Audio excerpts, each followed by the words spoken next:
प्रश्न नंबर 1, बिना कथ्य के कहानी लिखना संभव नहीं है। लखनवी अंदाज पाठ के आधार पर व्यंग्य को स्पष्ट कीजिए। यानी पाठ में जो इस बात पर व्यंग्य किया गया है कि बिना किसी कथ्य के यानी कि कोई भी कहानी हो या फिर विषय हो। जब आपके पास कोई विषय नहीं होगा तो आप किसी भी कहानी को कैसे लिख पाएंगे? उस कहानी का जो मुख्य विषय है, तो इसलिए कथ्य का यहाँ पे बात की जा रही है। कथ्य का मतलब विषय। अगर आपके पास टॉपिक नहीं होगा कि आप किस टॉपिक को लेकर चलेंगे, मान लीजिए कि आपको जादुई कहानियाँ लिखनी है तो ये आपके लिए एक टॉपिक हो गया। तिलिस्मी कहानियाँ लिखनी है वो एक टॉपिक हो गया, या फिर बच्चों की कहानियाँ लिखनी है वो एक टॉपिक हो गया। तो आपके पास एक विषय होना चाहिए। विषय किस कॉमन विषय को लेकर आप चलना चाह रहे हैं, या फिर किसी भी अपनी मनपसंद के विषय को लेना चाह रहे हैं, तो कहानी के लिए मेनली हमारे पास क्या होना चाहिए? विषय होना चाहिए। और जब तक वो नहीं होगा तो कहानी लिखना संभव नहीं है। अब पाठ में इस बात के बारे में हमें क्या बताया गया है? इसका उत्तर है कि लखनवी अंदाज पाठ में नवाबों के समाप्त होते अस्तित्व और उनके दिखावा करने पर व्यंग्य किया गया है। जिस तरीके से पाठ में हमने देखा कि किस तरीके से लखनवी अंदाज पाठ में लखनवी लोगों का जो अंदाज होता है, जो नवाबी अंदाज होता है, उसको दिखाया गया है। काम बहुत ही साधारण होता है, लेकिन वो जो नवाबों वाला अंदाज होता है वो उसको इतना खास और अलग दिखाता है। उस चीज़ को वहाँ पर दिखाया गया है। तो नवाबों का ये जो समाप्त होता हुआ अस्तित्व है, ये जो उनकी प्रेजेंस थी, जो वो दिखता था चारों तरफ हमें लखनऊ में, उनके नवाबों वाला जो फील आता था लखनऊ से, उन नवाबी लोगों का जो तरीका था, रहन सहन था, वो सारा चीज़ जो है अब समाप्त होते जा रहे हैं। तो उनका जो ये दिखावा करने का जो स्टाइल था, या फिर जो भी अपने आप को रिप्रेजेंट करते थे वो, ये सब उस पर उनको वो दिखावा लगता था और उसी पर ये व्यंग्य किया गया है। मेनली बात ये कही गई है कि किस तरीके से पाठ में आपने देखा कि लेखक बता रहे हैं कि ट्रेन में बैठा व्यक्ति जो है खीरे को जिस प्रक्रिया से छील काट रहा था फिर खा रहा था, वो प्रक्रिया नवाबों के तरह महसूस करा रहा था कि नवाबों में ये जो उनका ये अस्तित्व है, जो उनका रहन सहन है, जो उनका स्टाइल है, ये जो उनकी शैली है, ये सब उनको इस वक्त पे अब दिखावा लग रही थी। तो ये जो दिखावा है उस पर उन्होंने व्यंग्य किया। खीरों को मात्र सूंघकर नवाब साहब का पेट भर जाना उनकी पीड़ा को भी प्रदर्शित करता है कि कभी इतने ठाट बाट थे कि ऐसी सामान्य वस्तुओं को केवल सूंघने तक ही उपयोग में लाते थे। फिर खीरे बिना खाए सूंघ कर फेंकना, और फिर डकार यानी बर्प, फिर उसके बाद इतना कितना हास्यास्पद है। हास्यास्पद मतलब कि हंसी वाली बात है ये। क्या सूंघने मात्र से कभी किसी का पेट भर सकता है? ये उसी प्रकार असंभव है। यानी ये बात वैसे ही असंभव है, यानी ये नहीं हो सकती जैसे बिना किसी कथ्य के कहानी। अब लेखक जो है इस पंक्ति को क्यों बोल रहे हैं, ये बात यहाँ पर समझने लायक है कि लेखक उदाहरण देते हैं कि जिस तरीके से नवाब जो दिखावे में अपना अंदाज पेश करते हैं कि खीरे को सूंघ कर वो अपना पेट भरा हुआ महसूस करते हैं। क्या ये कभी संभव? आपकी बहुत भूख लगी है, आप खाना देख लें, उसे सूंघ लें, आपकी भूख खत्म हो जाए। आपको बहुत प्यास लगी, आप पानी को देख लें, आपकी प्यास खत्म हो जाए। तो बिल्कुल वैसी ही बात हो गई जैसे कि कोई आपके पास विषय ना हो और आप कहानी लिखने बैठ गए। अब ये बात भी शुरू में ही पाठ के लेखक ने बता दी थी कि लेखक को एक कहानी लिखनी थी, उसके पास कोई विषय नहीं था।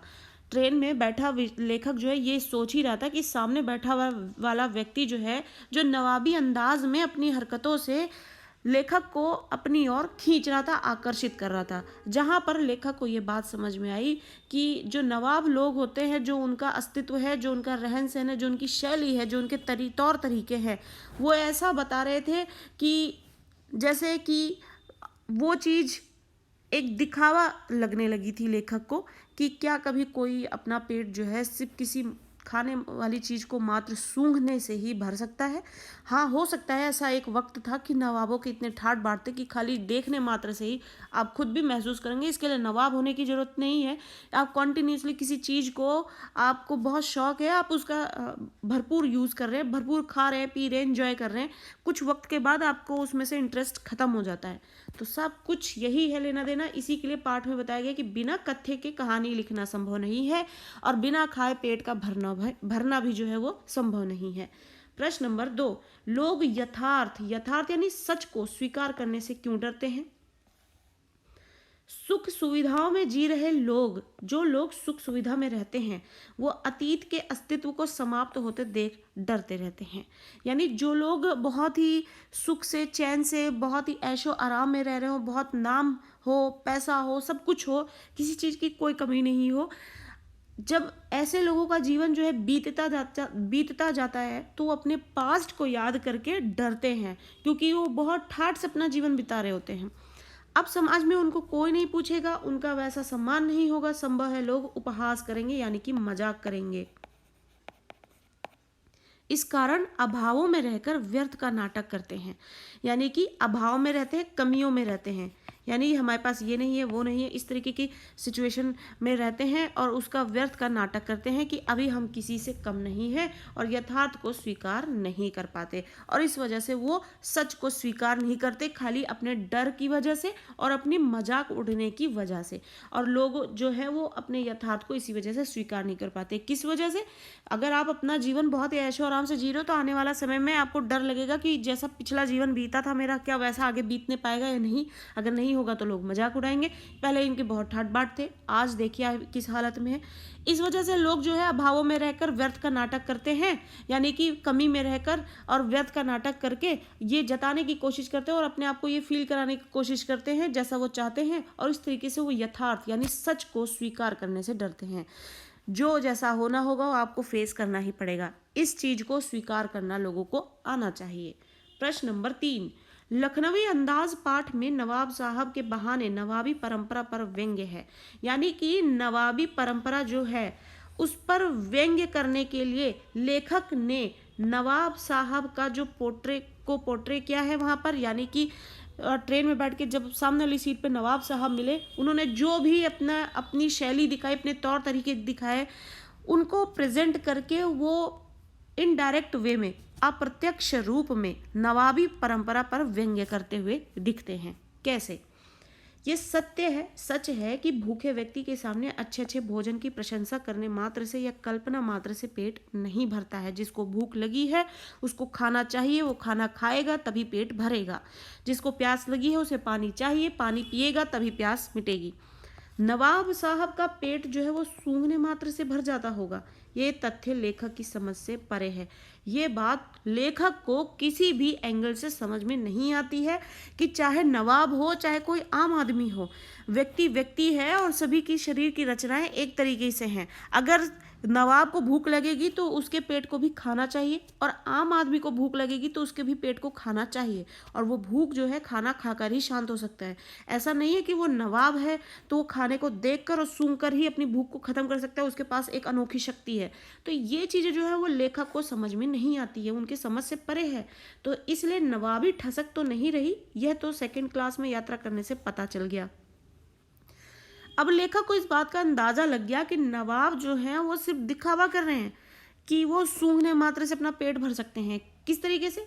कि नवाबी ठसक तो नहीं रही, यानी वो नवाबी जो ऐब है, ऐब नहीं कह सकते, कमी हो गई वो तो, नवाबी जो ठाठ है, नवाबी ठाठ जो है वो ये देखकर ही पता लग गया कि वो सेकंड क्लास में यात्रा कर रहे हैं। अगर बहुत नवाब है तो आप और भी अच्छी आप अपना जो स्टैंडर्ड है उसको मेंटेन करके चलेंगे, आप और भी अच्छी जगह से यात्रा करेंगे। तो नवाबी जो आपका ठाट बाट है वो तो यहाँ से पता लग गया कि वो नवाबी ठाट बाट नहीं है, ये सिर्फ और सिर्फ दिखावा है कि आप खाना देखकर उसे सूंघ कर खाली पेट भर लेते हैं। तो लेखक को वही बात समझ में आ गई कि ये नवाबी ठाट तो नहीं है, क्योंकि सेकंड क्लास में यात्रा करने से वो बात पता लग गई। जो किफ़ायत यानी बचत की दृष्टि से की जा सकती है, यानी अगर सेकंड क्लास में वो यात्रा कर रहे हैं तो वो सिर्फ बचत है, ना कि ये उनका ठाठ है। तो इस तरीके से वो जो खीरा देखकर उसे सूंघ कर पेट भर देने जैसा आप जो व्यवहार दिखा रहे हैं वो सिर्फ और सिर्फ एक दिखावा है। क्योंकि अगर आप इतने ही ज़्यादा नवाबी ठाठ वाले हैं तो आप सेकंड क्लास में यात्रा नहीं कर रहे होते। ये सिर्फ और सिर्फ एक बचत को दिखा रहा है कि आप अपनी बचत को बनाए रखना चाहते हैं, जिसकी वजह से आप सेकंड क्लास में यात्रा करें। फिर ना जाने क्यों नवाब लोग नवाबी ठसक चले जाने पर भी झूठी शान क्यों दिखाते हैं, जिसका कोई महत्व नहीं है। लेखक के मन में ये प्रश्न आता है कि अगर नवाब लोगों की वो नवाबी ठसक यानी वो नवाबी ठाठ अगर चले गए हैं, वो दिल लद चुके हैं, तो क्यों अपनी उस झूठी शान को मेंटेन रखने में और बनाए रखने की शान जो है वो दिखावे की तरह झूठ मूठ दिखाने में लगे हुए हैं। अगर वो वक्त चला गया है तो चला गया है, इसका जिसका कोई महत्व नहीं है। जो आप प्रेजेंट चल रहा है आप उसके हिसाब से चलिए। तो लेखक को ये बातें समझ में नहीं आती हैं, और इस तरीके से लेखक कि दो यहाँ पर लेखक ने जो है नवाबों का जो दोगलापन है वो यहाँ पे दिखाया है कि एक तरफ आप खीरे को सूंघकर अपना पेट भरा हुआ महसूस करवा रहे हैं, ये आपका दिखावा हो गया, क्योंकि आप सेकंड क्लास में यात्रा कर रहे हैं बचत को दिखाते हुए। क्योंकि पता लगता है कि अगर आप बहुत ज़्यादा आप नवाबी ठाठ वाले हैं तो आप सेकंड क्लास में यात्रा नहीं करते। तो अगर वो नवाबी ठसक यानी कि वो समय पुराना समय बीत चुका है तो उसको बीत जाने दे। जो आज आपका वक्त चल रहा है आप उसके साथ एडजस्ट करके उसी के साथ चलना सीखे। और इस तरीके से लेखक ने इस बात पर व्यंग्य किया।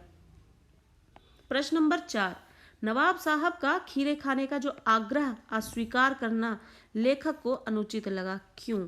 नवाब साहब जो हैं उनका जो खीरा खाने का जो आग्रह है अस्वीकार यानी एक्सेप्ट नहीं किया गया, आग्रह स्वीकार नहीं किया गया, उनसे रिक्वेस्ट की गई या फिर आप उनको पेश किया गया कि खाया जाए, तो लेखक को वो चीज़ अनुचित यानी गलत लगी। क्यों लगी?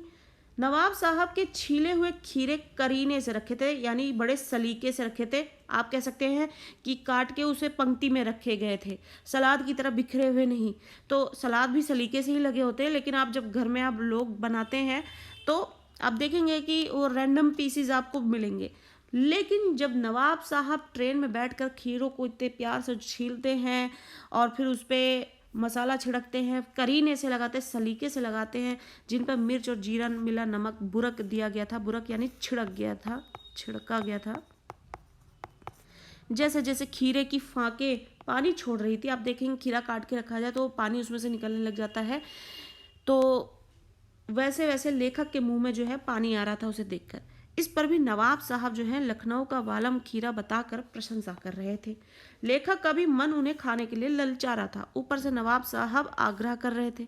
अवसर अपने अनुकूल था, यानी कि जितने सलीके से नवाब साहब उस खीरे को छील काट रहे थे, उस पर मसाला लगा रहे थे, उसकी बड़ाई कर रहे थे, लेखक को भी देख कर ये सब चीज़ें उस खीरे को खाने का बहुत मन हुआ और सब कुछ अनुकूल चल रहा था। जैसा चाह रहे थे लेखक वैसी ही बातें चल रही थी। नवाब साहब ने उनसे पूछा भी खीरा खाने के लिए, अवसर अपने अनुकूल था। ऐसी अनुकूल परिस्थिति में लेखक को नवाब साहब के खीरे खाने को के आग्रह को अस्वीकार करना अनुचित लगा। और नवाब साहब के खीरा खाना यानी इतने सलीके से उन्होंने सब कुछ किया और उसके बाद भी उन्होंने खीरे को नहीं खाया और उसके बाद उसको सूंघ कर अपना पेट भर लिया। ये सब चीज़ें जो है उनको अस्वीकार महसूस हुई, उन्होंने अस्वीकार्य बात लगी उन्हें ये, और अनुचित लगी, ये सही बात उन्हें नहीं लगी। प्रश्न नंबर 5, लेखक ने नवाब साहब के खीरे खाने के आग्रह को क्यों नकार दिया था?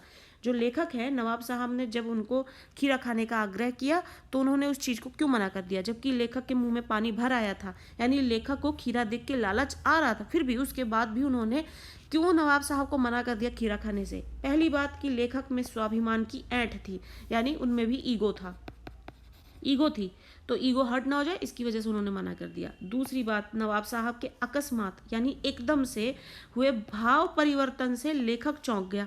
भाव परिवर्तन से यानी पहले किसी और बिहेवियर से वो दिख रहे थे, अभी कुछ और बिहेवियर दिख रहा था। इससे लेखक जो है चौंक गए, हैरान हो गए कि नवाब साहब अपनी शराफत को बनाए रखने के लिए मुझे मामूली आदमी समझकर अपनी हरकत में लथेड़ लेना चाहते हैं। तीसरा, यानी कि जो नवाब साहब हैं वो तो अपने आप को नवाब समझ ही रहे थे, लेकिन लेखक को जो है वो एक आम इंसान सा समझ रहे थे। ये चीज़ जो है थोड़ी लेखक को बुरी लगी, तो अपने ईगो को, अपने सेल्फ रिस्पेक्ट को बनाए रखने की वजह से उनको खीरा खाने से मना करना पड़ा। लेखक नवाब साहब का पहले ही खीरा खाने का आग्रह ठुकरा चुके थे, और इससे भी पहले जो है नवाब साहब लेखक से पूछ चुके थे खीरा खाने के लिए, लेकिन फिर भी लेखक ने मना कर दिया था। अब अगर दोबारा पूछने पर वो खा लेते तो उससे उनकी सेल्फ रिस्पेक्ट को थोड़ा ठेस पहुंचती, तो ये भी एक कारण था जो उन्हें मना करना पड़ा खीरा खाने से। उसे निभाने के आत्मसम्मान में लेखक ने, आत्मसम्मान यानी वही सेल्फ रिस्पेक्ट,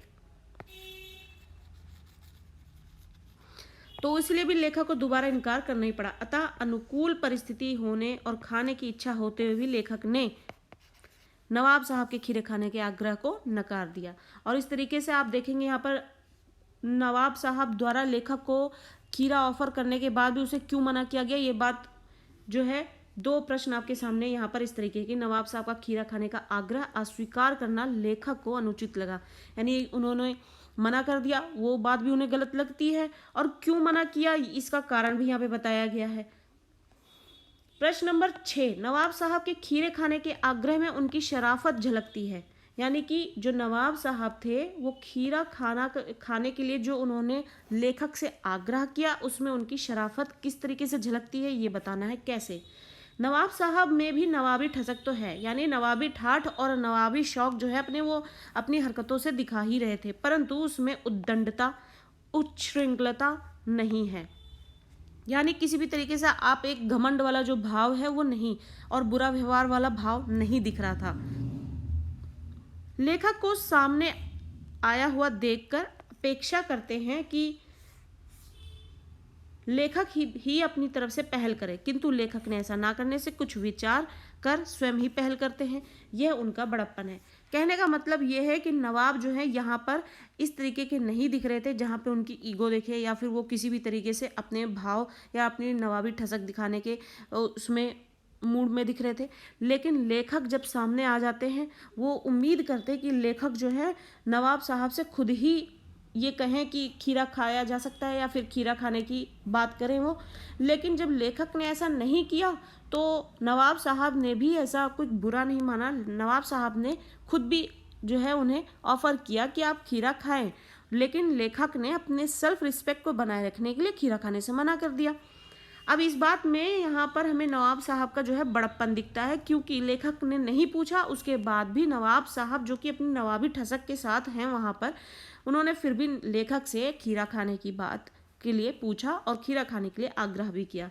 नवाब साहब के खीरे खाने के आग्रह में केवल औपचारिकता या नहीं है, यानी फॉर्मेलिटीज़, जो हम फॉर्मेलिटीज़ एक करते हैं, तो वो नवाब साहब खीरा खाने का जो आग्रह करते हैं वो सिर्फ फॉर्मेलिटी नहीं कर रहे थे, एक बार के सामान्य आग्रह को लेखक के नकारने पर भी, यानी कि एक बार पूछने पर लेखक ने जब मना कर दिया तो उसके बाद भी खीरों की प्रशंसा करते हुए उन्होंने पुनः गंभीरता यानी सीरियस होकर उनसे फिर आग्रह किया और प्रेरित भी किया उनको ऐसा दिखाया कि जो खीरा है बहुत ही वो है, बहुत ही स्वादिष्ट खीरा है। उसको जिस तरीके से सलीके से लगा रहे थे लेखक, उसे देखकर उनके मन में भी लालच आ रहा था कि वो खीरा खाया जाए, लेकिन फिर भी सेल्फ रिस्पेक्ट के चक्कर में उन्होंने उस चीज़ को मना कर दिया, एक बार भी और दूसरी बार भी। इसमें उनकी सहज विनम्रता भी झलकती हुई दिखाई दी, यानी नवाब साहब जो है सिर्फ नवाबी ठसक के साथ नहीं दिख रहे थे, बल्कि उनमें शराफत भी दिखी लेखक को, और गंभीरता भी दिखी, और फॉर्मेलिटीज़ नहीं करते हैं वो ये भी दिखा, और साथ ही वो सहज विनम्र भी लगे, ये भी बात उन्हें दिखी। प्रश्न नंबर 7, नवाब साहब ने संगति के लिए उत्साह नहीं दिखाया। संगति यानी कि जब आप देखते हैं कि ट्रेन के डब्बों में बैठे हो, लंबा सफ़र हो, तो आमने सामने की सीट पे बैठे लोग जो है फेमिलियर हो जाते हैं और इस तरीके से बातें करने लग जाते हैं जिस तरीके के पुराने दोस्त हों या फिर बहुत पुराने दोस्त हो, इस तरीके का व्यवहार हो जाता है। हमने भी उनके सामने की बर्थ पर बैठकर आत्मसम्मान में आंखें चुरा ली, यानी अपने सेल्फ रिस्पेक्ट के चक्कर में सब एक दूसरे से अपनी आंखें चुरा रहे थे। यहाँ नवाब साहब व लेखक की जो समानता दिखाई देती है उसे चित्रित कीजिए। अब यहाँ प्रश्न में ये पूछा जा रहा है कि इतनी देर सफ़र करने के बावजूद भी लोग लेखक और नवाब साहब जो है एक दूसरे की संगति के लिए यानी दोस्ती के लिए उत्साह नहीं दिखा रहे थे, और अपने आत्मसम्मान यानी सेल्फ रिस्पेक्ट को बनाए रखने के लिए वो अपनी आंखें चुरा लेते। नवाब साहब नवाब होने की वजह से और लेखक आम आदमी ना समझे जाने की वजह से, तो यहाँ पर सब अपनी सेल्फ रिस्पेक्ट के लिए हरकतें अपने अपने हिसाब से कर रहे थे। तो यहाँ पर दोनों में ही सिमिलैरिटीज़ दिखाई देती थी, समानता दिखाई देती थी, इस बात को हमें यहाँ पर बताना है। नवाब साहब डिब्बे में लेखक की उपस्थिति को अपने एकांत चिंतन में विघ्न समझकर असंतोष का भाव प्रकट करते हैं, यानी लेखक तो बाद में आते हैं, नवाब साहब पहले ही बैठे होते हैं डब्बे में और उसके बाद वो अकेले में एकांत चिंतन कर रहे होते हैं। जब लेखक आ जाते हैं तो उन्हें लगता है ये इसमें बाधा बन गए। सामने एक आदमी बैठा हो तो आदमी कुछ चिंतन कर रहा होता है या फिर सोच विचार में होता है, तो उसको लगता है सामने दूसरा व्यक्ति बैठा है तो ये माहौल नहीं है अब, तो ये असंतोष हुआ, उन्हें डिससेटिस्फाइड हुए, मतलब सिचुएशन जो है उन्हें डिससेटिस्फाइड कर रही थी।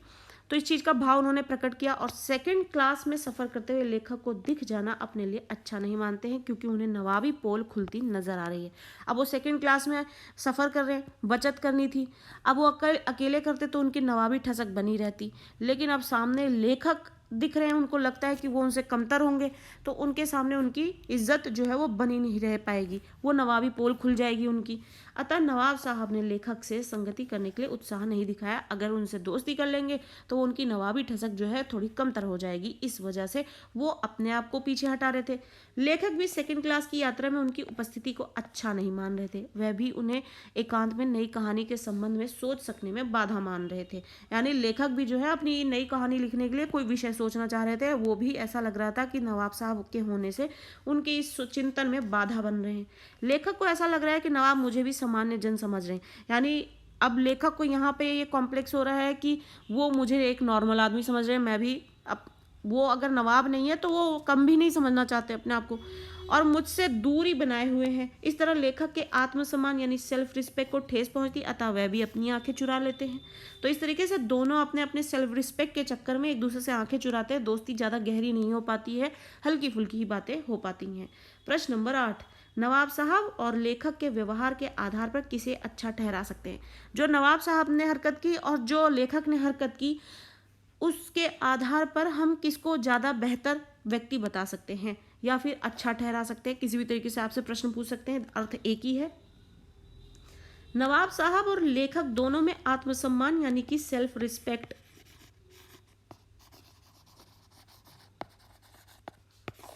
की चक्कर में इतना सब कुछ हुआ। नवाब साहब में अतीत के गौरव के कारण है, तो वहीं लेखक नए कीर्तिमान यानी नए नए लेखक और उससे मिला नाम, उसका गौरव जो है सामान्य रूप से ही प्राप्त करना चाहते हैं।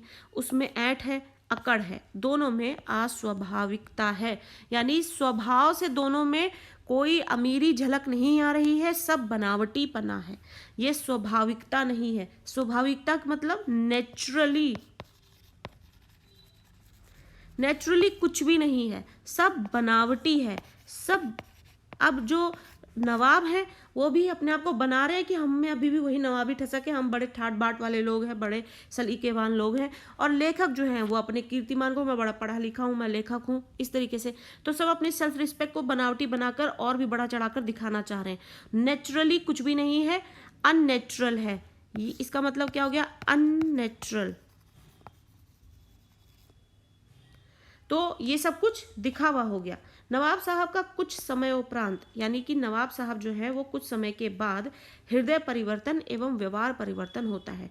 उस सीट पे बैठे बैठे दोनों का कुछ समय के बाद जो है हृदय परिवर्तन यानी उनके दिल में जो आया उसमें थोड़ा परिवर्तन होता हुआ दिखाई दिया, व्यवहार में भी परिवर्तन हुआ।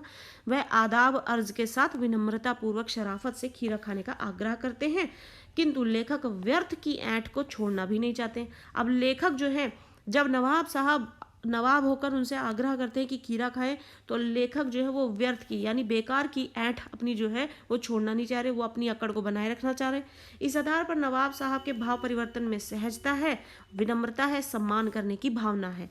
यानी इस तर्ज पर अगर देखा जाए तो नवाब साहब जो है वो थोड़ा अपने आप को जो है एडजस्ट कर रहे हैं, सहज हैं, वो विनम्र भी हैं, सम्मान करना चाह रहे हैं, उनमें भावना है। लेखक में कोई परिवर्तन नहीं है। अतः नवाब साहब जो है अपेक्षाकृत, इन कंपैरिजन ऑफ लेखक, नवाब साहब ज़्यादा बेहतर है व्यवहारिक रूप से।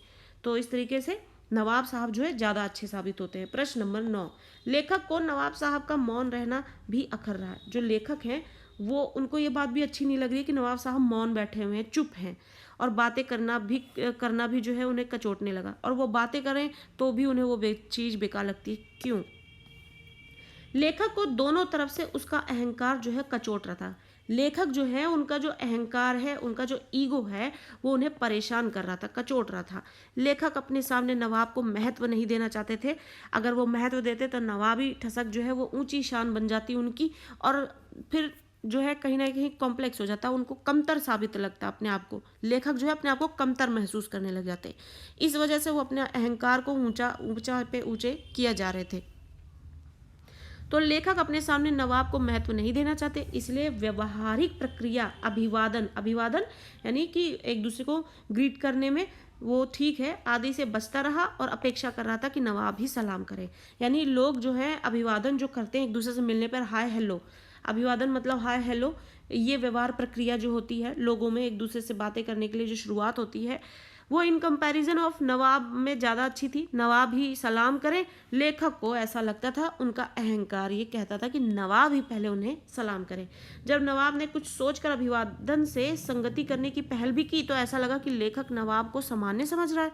अब जब नवाब ने उनसे थोड़ा दोस्ती करने की सोची, संगति करने की सोची, थोड़ा साथ में मिलजुल के बात करने की सोची, तो लेखक जो है उनकी ईगो को और भी फिर परेशान कर रही है। वो सोच रहे हैं कि नवाब साहब उनको एक सामान्य सा आदमी समझ रहे हैं और ऐसे सामान्य से बातें करना उचित नहीं है। दूसरे नवाब साहब की इस पहल को लेखक शराफत का दिखावा समझ रहे थे। अतः लेखक को नवाब साहब का मौन रहना और बातें करना दोनों ही अच्छा नहीं लग रहा था। तो इस तरीके से लेखक जो है उनको नवाब साहब का मौन जो है, मौन रहना और उनका बातें करना दोनों ही परेशान कर रहा था। किस वजह से? उनके अहंकार की वजह से। प्रश्न नंबर 10, लखनवी अंदाज कहानी का उद्देश्य क्या है? हमें इस पाठ के माध्यम से क्या बताना चाह रहे हैं लेखक? लखनवी अंदाज कहानी का उद्देश्य है दिखावापूर्ण व्यवहार को गलत बताना तथा दिखावटी जीवन शैली का त्याग कर वास्तविक जीवन जीने के लिए प्रेरित करना। कहने का अर्थ है कि जीवन को दिखावे में ना रखें कि हम बहुत हाई फाई हैं, बहुत ज़्यादा हमारा स्टैंडर्ड लेवल जो है ऊपर है, आप हमारे लेवल के नहीं हैं। ये सब दिखावे की ज़िंदगी डजेंट मैटर।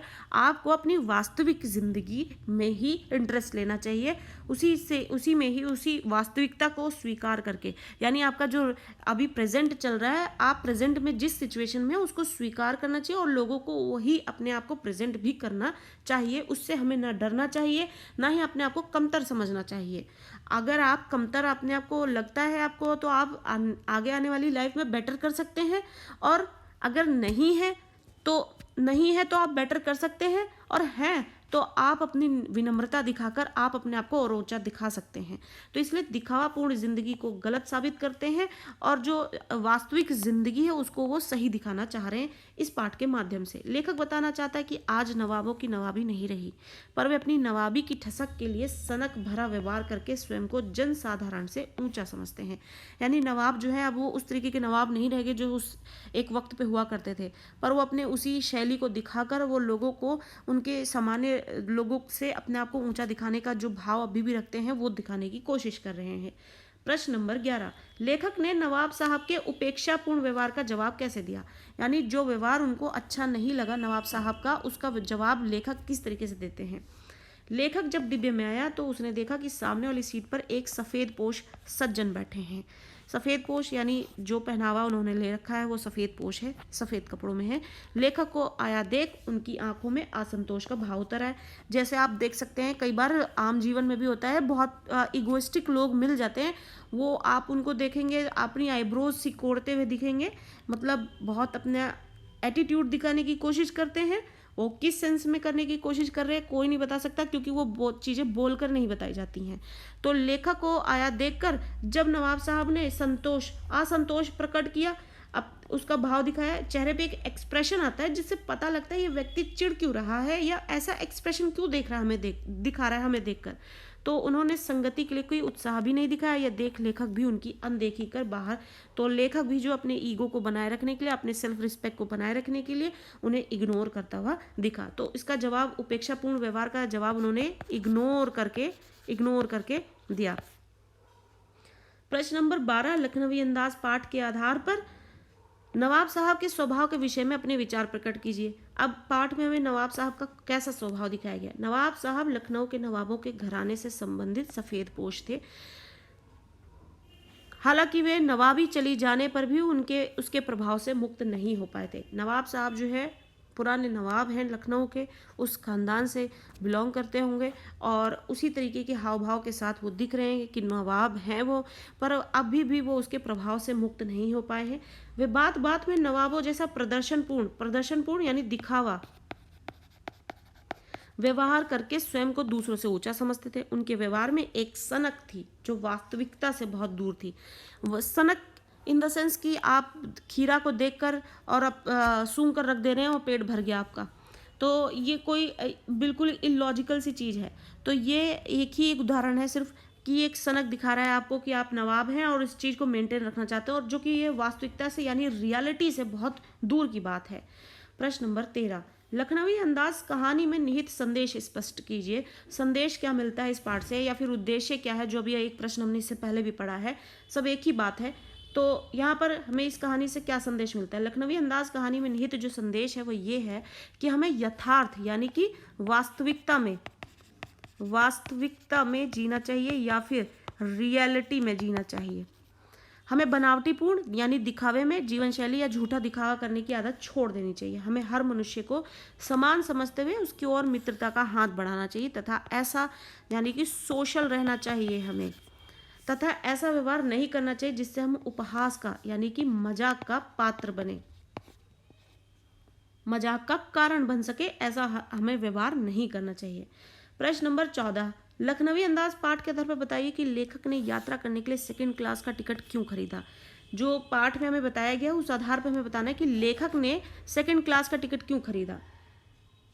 तो उसके जो कुछ कारण है वो ये कि अधिक दूरी की यात्रा नहीं होने के कारण, यानी ज़्यादा दूर नहीं जाना था, इस वजह से सेकंड क्लास की उन्होंने टिकट ली। दूसरा, भीड़ से बचने के लिए। तीसरा, एकांत में नई कहानी के बारे में सोचने के लिए। चौथा, खिड़की से प्राकृतिक दृश्यों का आनंद लेने के लिए। तो ये सारे कारण थे जिसकी वजह से उन्होंने सेकंड क्लास में जो है अपनी टिकट ली। प्रश्न नंबर 15, खीरा काटने में नवाब साहब की विशेषज्ञता का चित्रण अपने शब्दों में कीजिए। पाठ में जो हमें बताया गया है, दिखाया गया है कि नवाब साहब किस तरीके से खीरा को छीलते काटते हैं खाने के लिए, वो सारी चीज़ें हमें बतानी है। तो जो नवाब साहब हैं वो खीरों को धोते हैं, फिर पोंछते भी हैं उसको, फिर उनके सिरों को काट कर गोद कर यानी मल कर आप देखते हैं, या फिर रगड़ कर उसका जो झाग निकाला जाता है जिससे कि उसकी कड़वाहट निकल जाए, वो करते हैं। फिर फाके काटते हैं, तौलिए पर सजाते भी हैं, फिर जीरा मिला नमक मिर्च बुरकते हैं, आदि क्रियाकलाप ये सारा सब कुछ करते हैं। फिर नवाब साहब की जो विशेषज्ञता को प्रमाणित करने के लिए पर्याप्त है, यानी जिससे कि उनके नवाब होने का जो ढंग है वो हमें यहाँ पर दिख रहा है, जिससे लेखक देख देख कर चिढ़ रहे थे, उनको अच्छा नहीं लग रहा था, जिसकी वजह से उनको खीरों को देखकर खाने का मन भी कर रहा था, स्थितियां अनुकूल भी थी। उन्होंने नवाब साहब ने उनसे आग्रह भी किया कि खीरा खाइए, लेकिन उन्होंने फिर अपनी सेल्फ रिस्पेक्ट को मेंटेन करने के लिए उन्हें खाने से मना कर दिया। तो इस तरीके से लखनवी अंदाज पाठ का जो हमने यहाँ पे कुछ प्रश्न किए हैं, टोटल आप देखेंगे 15 क्वेश्चंस हमने यहाँ पे डिस्कस किए हैं, वो आपको बहुत हेल्पफुल हो जाएंगे आपके एग्ज़ाम्स के लिए। ज़रूर पढ़ें, और इससे पहले आप इनको पढ़ें समझें, आप चैप्टर्स को ज़रूर देखें, और इसके लिए आप जो है क्षितिज क्लास 10 से जो है यहाँ पर आपको ये चैनल पर प्लेलिस्ट मिलेगी, आप जाएं, टर्म 2 के जितने भी चैप्टर्स हैं आपको सारे मिलेंगे। चैप्टर पढ़िए पहले, चैप्टर जब तक आप नहीं समझेंगे आपको प्रश्न नहीं समझ में आएंगे, और चैप्टर पढ़ने के बाद आपको प्रश्न बहुत बेहतरीन तरीके से समझ में आएंगे, आपको रटने नहीं पड़ेंगे, सारे प्रश्न आपको याद हो जाएंगे, आप बहुत ही तरीके से प्रश्नों के उत्तर जो है अपने एग्जाम्स में लिख पाएंगे। आई होप कि आपको ये वीडियो जो है बहुत अच्छी लगी होगी, आपको हेल्प कर रही होगी। अगर आपको कोई भी प्रश्न नहीं समझ में आता है, ज़रूर 1 से 2 बार उसे देखने की कोशिश करें। एक बार में ज़रूरी नहीं है हर बच्चे को समझ में आ जाए, 2 से 3 बार ज़रूर वीडियो देखें, जिससे कि आपको हर एक प्रश्न बेहतरीन तरीके से समझ में आए और आपका जो है टाइम भी वेस्ट नहीं होगा। और उसके बाद अगर आपको वीडियो अच्छी लगती है तो इसे लाइक ज़रूर करें, ज़्यादा से ज़्यादा इसे